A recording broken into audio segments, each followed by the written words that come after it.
Welcome to yet another episode of the Scribido Talks podcast, where we want to dive into the minds of young children to understand how can we make education a happier and better space for them. What is it that they enjoy? What is it that they don't like, want, or not want? Safura, I always look forward to a conversation with you because you have so much to say and share, and I feel that there are some souls that are very old. You might be 13 years old in biological age, but I feel that you have a soul that is 500 years old. Am I right? Do you feel that way also? Yes, sometimes. Sometimes, okay. Do you feel overburdened with what you know and can talk about? Sometimes, but I have learned to manage. You have learned to manage. You know why I just started off with this is because whenever we met, you have so much to say that is also very useful. It's not just blabber. So, in your Scribido talks, your topic was one of the lines that you had said was, I'll share how we can build our nation through the right education. What do you mean by this? From this, I mean, I want education to be something that builds our nation, because education need to have a purpose, and what can be a better purpose other than building our nation. So I want our education to be something that helps a child. It can be small as just being a leader, because if a child is being a leader, it can automatically build a nation. And can you explain this in more detail? How can we do this? And why do you feel that we currently do not have this system? So I feel we can do this by preparing our children with 4 skills and 2 values: critical thinking, research, communication, and leadership. It has to come with 2 values of empathy and fearlessness.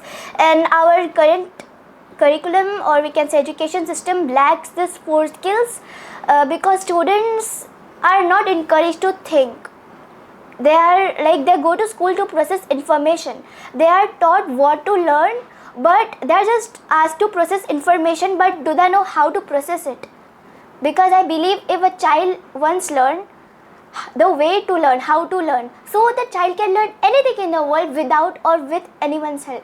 So I think that we need to teach our children so they can learn anything, and then those 4 skills and 2 values. So let's break down these 4 points that you have mentioned. To begin with, critical thinking. How would you break down critical thinking for me to understand what your expectation is from a learning perspective? So critical thinking, let's take an example. Okay, so I'm a teacher and I'm asking my children to be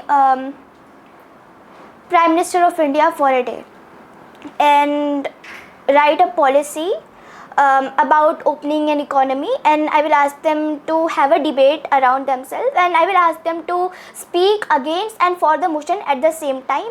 Because if a child knows how the policy is benefiting others and how it's going wrong, then they will find a truth between it that every citizen of India needs to know. So I want my kids to have balanced perspectives, and that will only happen if we put them in situations, in real situations, not the situations where we give just question from textbook, but actual situations. So ask them to be a leader, or put them in any situation where they have to make decisions, and then let them think and come up with their own research and ideas and balanced perspectives. How did you come up with these thoughts? Where do these thoughts come into the mind of a 13-year-old is what makes me curious. So when I was in my grade 6 or 7, my elementary grades, in my school, our teacher used to introduce us to a parliament. So what our teachers did was they made a student council in my class, and then we have different leaders. We used to vote, and then leader was decided, but actually leader didn't know what to do. Leader only know that they have to manage this, but they didn't know how to manage this, and teachers just told them to manage that. So I think, why don't we tell them how to do, we just tell them what to do. So from that point I started thinking, and those children also didn't think that they need to learn how to do, and they just keep going with the flow of their teachers. So that's from that point I started like thinking in my own mind that children need to learn how to learn. And then I started finding out various ways children learn things. How can we equip them with critical thinking? Then I came with my research where I like understood that we need to put ourselves into situations to actually start thinking. All right, you have quoted legends like Dr. Kalam and Martin Luther King. If you could sit down with one of them today, what's the one question you'd ask them about leadership that is relevant in today's time? I would have asked them, how do we create a system that doesn't expire with time? Like our constitution was made in a different world. Climate, technology, even the way we communicate have changed today. So how do we create something that is flexible and that is ready for tomorrow? Like we create solution based on the problems of today, but what about tomorrow? But do you think it is really possible to create solutions for tomorrow? Because society and invention and creation, everything changes with time and at a much higher pace now than before. So do you really think it is possible to come up with solutions of the future when we aren't even able to sometimes keep up with current day solutions? So it's not just like about telling the answers of future. It's also about staying relevant or staying universal. Like how do we create something so universal that it doesn't expire but keep evolving according to that time? Means something that evolves with time, don't stay behind. So how do we create something like that is so universal? So don't you think that AI will be able to do that in the future for us? Like AI will have the ability to foresee what challenges you might face based on your daily current habits and life situation. If you had an AI system where you feed in your everyday emotions, your routine, what you eat, when you sleep, and how you feel when certain things happen, do you not think that it would be able to predict for you what your day would be like so you can come up with a solution before the problem? Yeah, that will happen, but I am confused that if we are having AI from many years, like 4 to 5 years, then why we haven't implemented it yet? Because let's take example of our education system only. It's still same. Means world is changing, system are changing, but education system also needs to change, but it is not changing.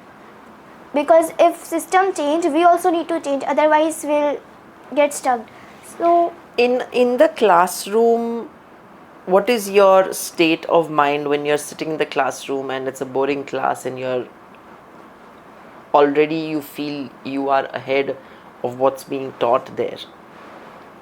when I feel that, actually sometimes what happens, I am seeing the board, but in front of me there is no board. There is completely different world. My imagination goes somewhere else, but then I have to travel back to the class, and I have to focus on what's happening, because somewhere I need to learn what's happening also, and I try to learn something out of it.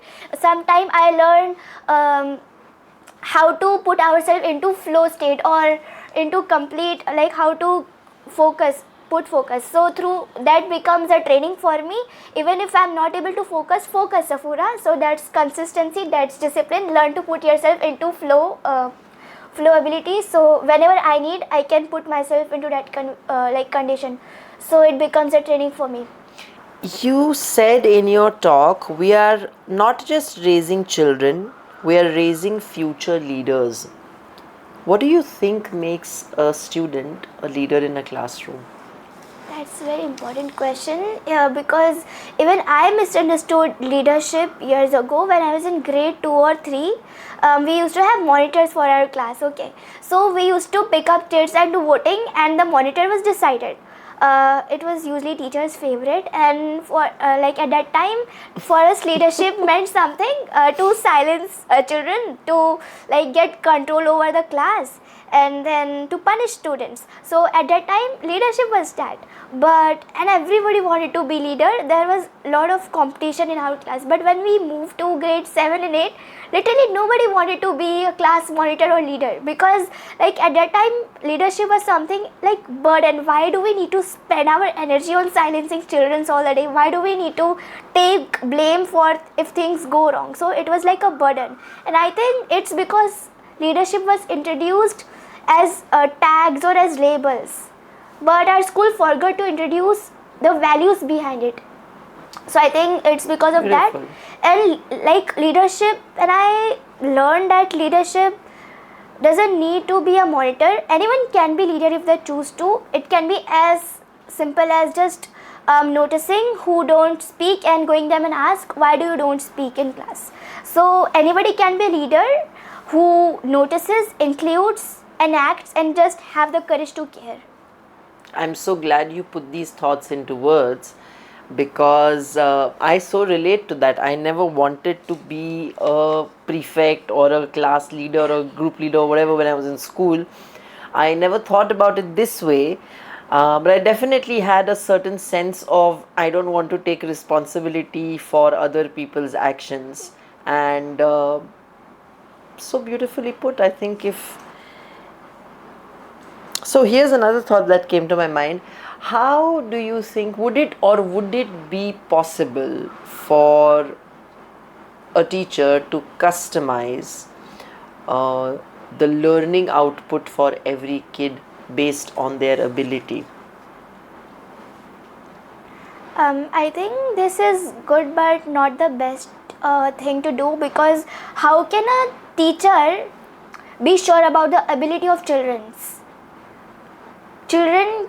Like, we should never expect from children. We should give the children to, like, because children, if they believe on themselves, they can reach to their full potential. So we should never set expectations from anybody, from children especially, because like I gave an example of the teacher who said you are going to fail, so that child fails. That's why we should never expect. And instead what we can do is, we can for designing the curriculum, we can ask children to learn anything, and teachers don't need to teach them. Student will learn on their own, Out of interest, out Yes. of curiosity. and and there won't be any teacher to teach you. Instead we can have guides or facilitators who can just guide you with the process, but don't give you answers. Student will learn answers themselves, as today we have Google, we have AI, YouTube. Children can learn anything. So yeah, we can do that. Wonderful. I think that I have my last question for you, which is, if you had the power to redesign education right now, what are the 3 things you would change? So first, I would change the process of becoming a leader in the Ministry of Education. What is the current process? So for a current process, you need to give certain exams, and that get elected and come into the position.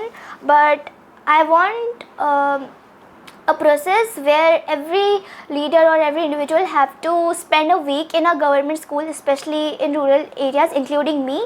So over there, they will have to eat the same midday meal, get education from the same teacher, be in the same environment, sit in class where fans are not working, and learn. So I say this because I have seen a school nearby my home where teacher isn't teaching half of the time, but when the teacher teaches, her focus is not on understanding but finishing the syllabus. So when we create a policy from air conditioned office, we actually need to sit on the same benches and think and then get up with the right solutions. So I think these need to be changed. And then the process of becoming a teacher,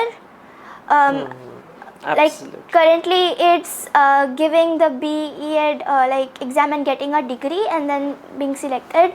But like once upon a time, my fellow was preparing for her BEd exam, and I see on the preparation book there was a MCQ question: what would you do if a child misbehave? Will you punish or explain?